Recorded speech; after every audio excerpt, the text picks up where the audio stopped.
In August 1945, the sky over the American Midwest was calm, a pale gold canvas stretched across a late summer morning. Inside a wooden barracks, surrounded by tall wire fences, a young Japanese pilot sat on a narrow bunk. He was no longer flying, no longer fighting. He was listening to a sound drifting through the camp, faint at first, like an echo carried on the wind.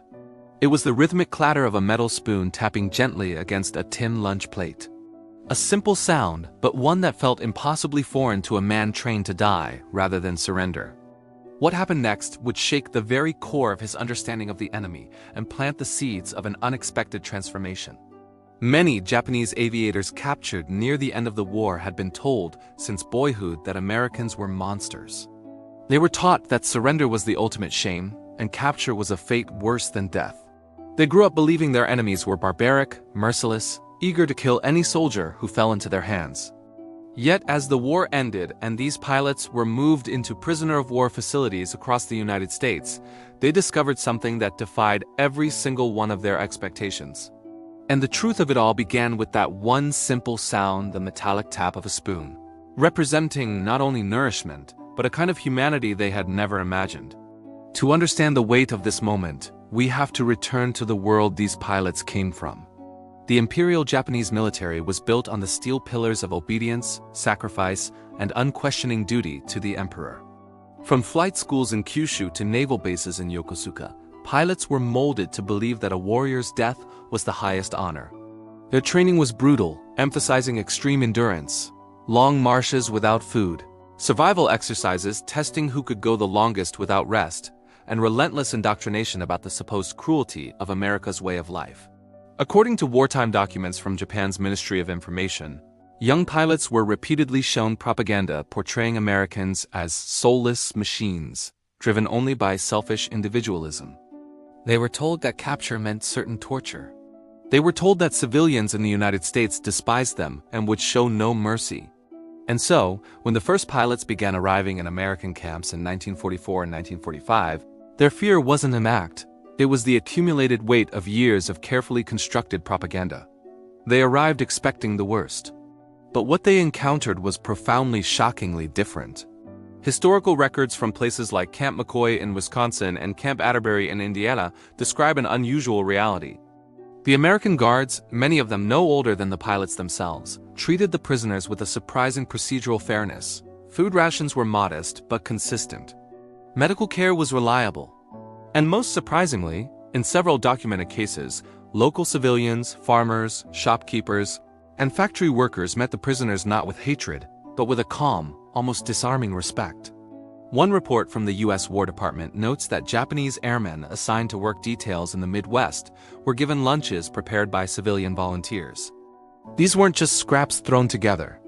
They were sandwiches wrapped carefully in wax paper, fruit placed deliberately to avoid bruising, a thermos of coffee or tea when the weather turned cold. These small gestures, as simple as they seemed, struck the pilots with astonishing force. That symbolic sound of a tin dinner plate just kept returning. Each meal, each gentle tap of a spoon, became a quiet contradiction to everything they had been taught to believe. In their minds, America was supposed to be a wasteland of ruthless ambition and cold-hearted people. Yet the meals were balanced, the portions were generous, and the civilians overseeing them neither shouted nor boasted. They would simply hand the food over, offer a polite nod, and return to their day's work. This incredible contrast only deepened when some of the pilots were assigned agricultural duties under civilian supervision. They had braced themselves for hostility and contempt. Instead, they were met with silence, curiosity, and occasionally, a quiet gesture of goodwill. Imagine their surprise when a farmer would place an extra roll into a lunch pail, pretending it was a mistake. Or when a civilian supervisor would offer them a drink of cold water during a break in the fields on a hot day. One captured aviator, recorded in post-war interviews compiled by the International Red Cross, expressed his utter shock at seeing American children waving at the prisoners from a distance. They weren't waving mockingly or fearfully, they were just waving the way any child might wave at strangers passing by. To a man raised in a society where civilians rarely, if ever, interacted with enemy prisoners, this was simply unimaginable. This stark emotional contrast between what they expected and what they experienced began to reshape their entire understanding of the war itself. The rigid discipline they had been taught emphasized defiance and an unwavering blind loyalty to state ideology. Yet here, in the heart of their enemy's land, they observed something entirely different, a society whose strength seemed to come from freedom, not from fear. They saw a culture whose confidence came from abundance, not from deprivation. Every meal delivered on a clean metal plate became a silent reminder of this profound difference. The pilots slowly realized that American abundance wasn't just material, it was ideological. It represented a belief that dignity could extend even to the defeated. It suggested that democracy didn't end at the edge of the battlefield. It showed them that respect was not reserved only for the victorious. This slow, dawning realization began to erode decades of wartime indoctrination. The pilots started to see their guards as individuals, not as caricatures. They noticed how American soldiers joked among themselves, how they could question orders without severe punishment, and how they carried themselves with a sense of personal ownership rather than robotic obedience. It was a kind of discipline that didn't require fear to function. Historical files from the U.S. Office of War Information include accounts of Japanese POs writing letters, home letters that expressed deep astonishment and even admiration for the way they had been treated. Many described a fundamental shift in their perception of the world, a shift they would carry with them long after the war had ended. This transformation happened slowly, like water wearing away stone, but it happened. That simple metal plate, which had first symbolized only nourishment, took on a new, much deeper meaning.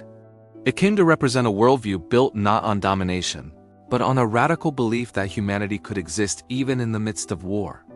The pilots were no longer terrified captives. They had become observers of a society that contradicted every myth they had grown up believing. When repatriation began in late 1945 and early 1946, many of these Japanese pilots returned home still haunted by the ruins of Tokyo and Yokohama. But they also carried with them memories of American civilians who had treated them not as monsters, but as men.